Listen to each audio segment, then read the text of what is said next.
being short something where your loss is unlimited is quite different than being long something that you've already paid for. And it's tempting. You see way more stocks that are dramatically overvalued in your career than you will see stocks that are dramatically undervalued. I mean, it's the nature of securities markets to occasionally promote various things to the sky, so that securities will frequently sell for 5 or 10 times what they're worth, and they will very, very seldom sell for 20% or 10% of what they're worth. So therefore, you see these much greater discrepancies between price and value and on the overvaluation side. So you might think it's easier to make money on short selling. And all I can say is it hasn't been for me. I don't think it's been for Charlie. It is a very, very tough business because of the fact that you face unlimited losses, and because of the fact that people that have overvalued stocks, very overvalued stocks, are frequently on some scale between promoter and crook, and that's why they get there. And once they're and they also know how to use that very valuation to bootstrap value into the business, because if you have a stock that's selling at 100 that's worth 10, obviously it's to your interest to go out and issue a whole lot of shares, and if you do that, when you get all through, the value can be 50. In fact, there's a lot of chain letter type stock promotions that are sort of based on the implicit assumption that the management will keep doing that. And if they do it once and build it to 50 by issuing a lot of shares at 100 when it's worth 10, now the value is 50, and people say, well, these guys are so good at that, let's pay 200 for it or 300, and then they can do it again, and so on. It's not usually quite that clear in their minds, but that's the basic principle underlying a lot of stock promotions. And if you get caught up in one of those that is successful, you can run out of money before the promoter runs out of ideas. In the end, they almost always work. I mean, I would say that of the things that we have felt like shorting over the years, the batting average is very high in terms of eventual. They would work out very well eventually if you held them through. But it is very painful, and it's in my experience, it's a whole lot easier to make money on the long side. I had one situation, actually an arbitrage situation, when I moved to New York in 1954, so it was about June or July of 1954, that involved a surefire type transaction, an arbitrage transaction that had to work. But there was a technical wrinkle in it, and I was short something, and I felt like for a short period of time, I felt like Fanova was feeling last fall. I mean, it was very unpleasant. You can't make, in my view, you can't make really big money doing it because you can't expose yourself to the loss that would be there if you did do it on a big scale. And Charlie, how about you? Well, Ben Franklin said if you want to be miserable, during Easter or something like that, he says borrow a lot of money to be repaid at Lent or something to that effect. And similarly, being short something, which keeps going up because somebody is promoting it in a half-crooked way and you keep losing and they call on you for more margin, it just isn't worth it to have that much irritation in your life. It isn't that hard to make money somewhere else with less irritation. It would never work on a Berkshire scale anyway. I mean, you could never do it for the kind of money that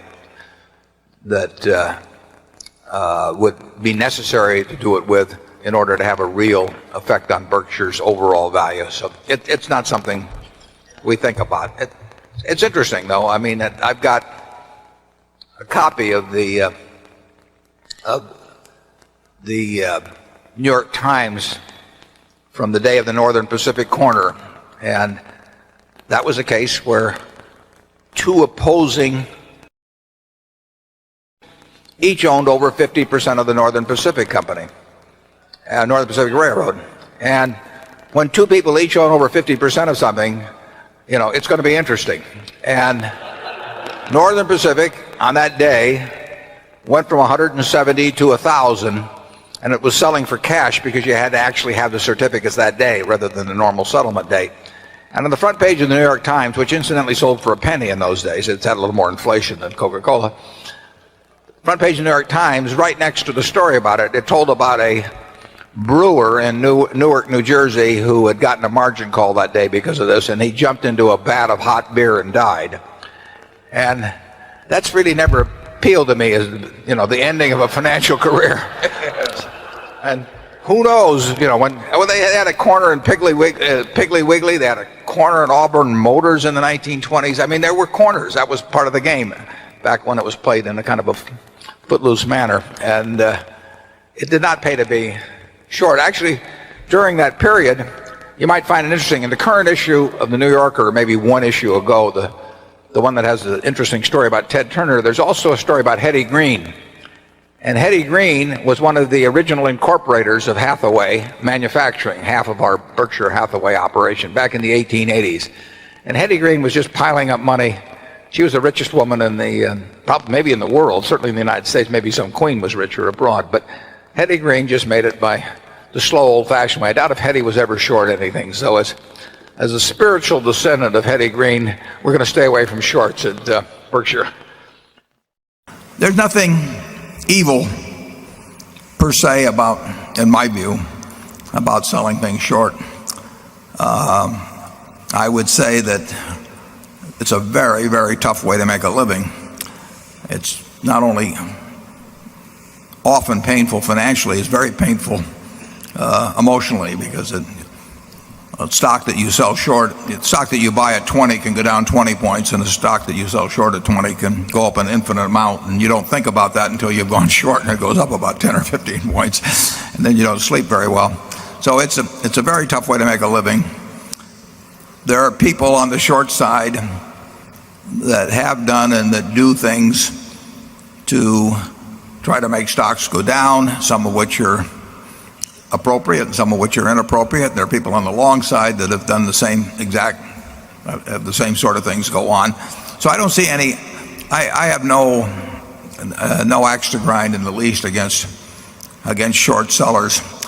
And in terms of what they call naked shorting, which means that you don't have the stock lined up to be borrowed, and maybe you have a whole bunch of fails to deliver and that sort of thing.